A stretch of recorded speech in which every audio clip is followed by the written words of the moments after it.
جی اصل میں آج کل دنیا میں وگیں بنتی ہے نا، اس لیے وہ پھر بال بھی خریدے جاتے ہیں اور بال بھی بیچے جاتے ہیں، حالانکہ یہ ناجائز، بلکہ ان بالوں کو دفن کر دینا چاہیے، کیونکہ انہی بالوں کی وجہ سے عورتوں پہ جادو ہو جاتے ہیں، سحر ہو جاتے ہیں۔ صحیح حدیث میں ہے کہ میرے آقا پہ رحمت دو عالم محبوب دو عالم پہ جب جادو ہوا،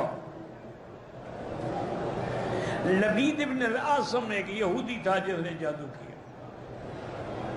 تو اس جادو سے حضور صلی اللہ علیہ وسلم کے دینی معاملات میں تو کوئی اثر نہیں ہوا، یعنی نماز، عبادت، روزہ، تہجد، اشراق، اس میں تو کوئی فرق نہیں ہوا۔ البتہ ذاتی معاملات میں فرق پڑ گیا کہ آپ کو خیال ہی نہیں آتا تھا کہ میں نے کھانا کھانا ہے یا نہیں کھانا، آپ کو خیال ہی نہیں آتا تھا کہ میں نے بیویوں کے پاس جانا ہے کہ نہیں جانا، اور کبھی ارادہ بھی فرماتے تو بیویوں پہ قادر نہیں ہو سکتے تھے ان کے حقوق ادا کرنے کے لیے، یہ اثر تھا جب۔ تو ایک دن حضور صلی اللہ علیہ وسلم سو رہے تھے کہ دو انسان آئے، اصل میں وہ فرشتے تھے لیکن انسانوں کی شکل میں تھے۔ ایک حضور کے سرانے کھڑا ہوا، ایک پاؤں سے، پاؤں والے نے پوچھا کہ ما بہذا الرجل، آپ پر کیا بات ہے؟ اس نے کہا مطبوب، یعنی مسحور، آپ پر جادو ہے۔ اس نے پھر پوچھا کہ من طبہ، کس نے جادو کیا؟ اس نے کہا لبید ابن العاصم نے۔ انہوں نے کہا کس چیز پہ جادو ہے؟ فرمایا مشتن، ایک کنگھی ہے، اس کے اندر جادو کیا گیا ہے۔ اس نے کہا کہ وہ کہاں ہے؟ انہوں نے کہا کہ فلاں جگہ جو ہے مقام، اس کے اندر جو کنواں ہے، اس کنویں کے اندر جو لکڑی ہے، اور لکڑی کے نیچے دفن ہے۔ اور یہ بتلا کے وہ چلے گئے۔ حضور صلی اللہ علیہ وسلم نے حضرت علی کو، صحابہ کو ساتھ لیا، اس مقام پہ تشریف لائے۔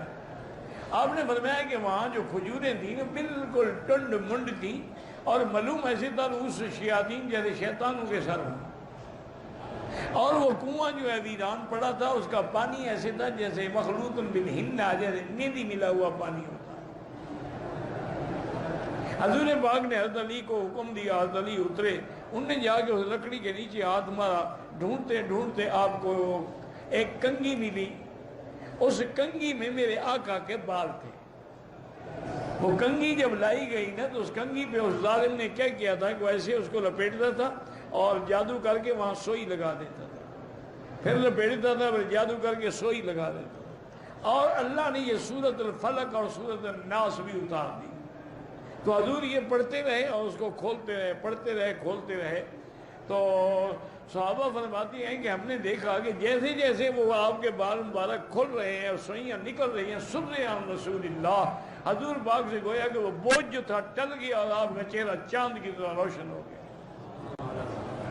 حضور نے وہ کنگھی لی اور پھر اسی کنویں میں ڈال دی۔ بابا جب آئے تو بی بی عائشہ کو بتایا، تو بی بی عائشہ نے کہا حضور لے آتے، ہم بھی تو دیکھتے کہ ظالموں نے کیسے ظلم کیا۔ فرمایا کیا بات کو شہرت دینے کی کیا ضرورت ہے؟ اللہ نے جب مجھے شفا دے دی، اس کے بعد پھر کسی کو زیادہ اگر میں ظاہر کرتا، ہو سکتا ہے مدینے میں لڑائی ہو جاتی، ان کو قتل کر دیا جاتا جنہوں نے جادو کیا۔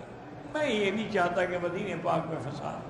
تو جادو ہوتا ہے اور زیادہ تر انہی بالوں میں ہوتا ہے۔ یہی ہے کہ یہ عورتیں غفلت کرتی ہیں، اپنے بال پھینک دیتی ہیں، یہی غفلت کرتی ہیں کہ حیض کی حالت میں ناپاک ہوتی ہیں، اور پھر یہ رات کو چھت پہ بیٹھی ہیں، انجوائے کر رہی ہیں، اسی وقت شیطان حملے کرتے ہیں۔ یہ اوقات ہوتے ہیں، اسی لیے حکم ہے کہ مغرب کے وقت بچوں کو باہر نہ بھیجو، چونکہ شیطان پھر رہے ہوتے ہیں، اور پھر وہ ایسا ہاتھ مارتے ہیں کہ بس ساری زندگی ماں باپ روتے رہتے ہیں، کیونکہ جادو تو ہے۔ قرآن میں جب اس کا ذکر ہے کہ جادو ہے، قرآن میں جب ذکر ہے کہ جادوگروں نے موسیٰ علیہ السلام کا مقابلہ کیا، لیکن جادو کا علاج یہی ہے کہ آدمی حضور کی شریعت پہ عمل کرے اور سورۃ البقرہ اپنے گھروں میں تلاوت کرے، تو انشاءاللہ سب جادو شیطان بھاگ جائیں گے۔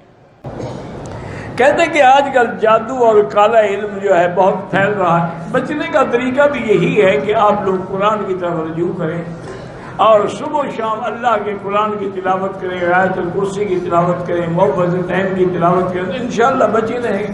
باقی یہ تو نظام عالم ہے، کافر بھی رہیں گے، ہندو بھی رہیں گے، جادوگر بھی رہیں گے، مسلمان بھی رہیں گے۔ جنات کو اتارا جا سکتا ہے یا آج کل ہر بندہ اس کام کے لیے؟ جنات پہلی بات یہ ہے کہ کسی کو پکڑتے ہی نہیں ہیں، اگر پکڑ لیتی ہیں تو اللہ کے قرآن سے اتارا جا سکتا ہے۔